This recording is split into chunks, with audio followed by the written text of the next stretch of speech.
امام قرطبي رحمه الله وایي اے مغروره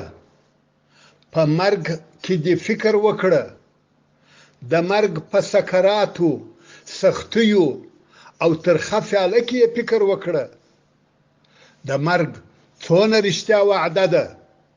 او حاکم مو څونه عادل دی یوازې مرګ د زړونو د بیرولو د پاره او د سترګو د جړولو د پاره بس او کافی دی مرګ جلا کونکي د عزیزانو دی مرګ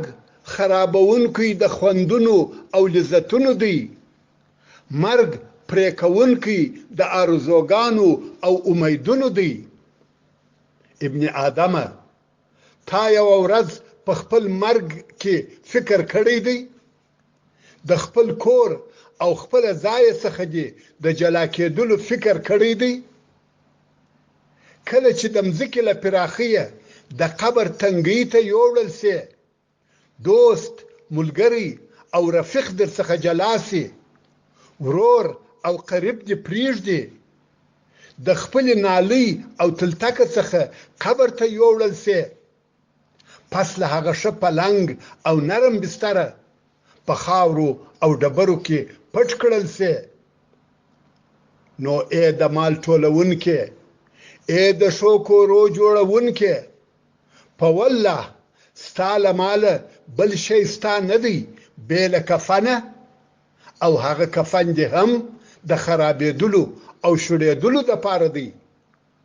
بدن دې د چینجانو او خاورې کېدلو دپاره دی څه شو هغه مال چې تا ټول کړی و آیا ته یې د بیرې او تکلیفونو څخه خلاص کړې هیڅ کله نه بلکې هغه مال دې داسې چاته پرېښاوه چې شکر دې هم نه ادا کوي او د خپلو ګناهونو سره هغه چاته ورغلې چې عذر دې نه مني وروڼو او خوندو آیا موږ او تاسې هم د خپلو ځانونو په باره کې فکر کړی دی چې آخر مو څه شي او څه دی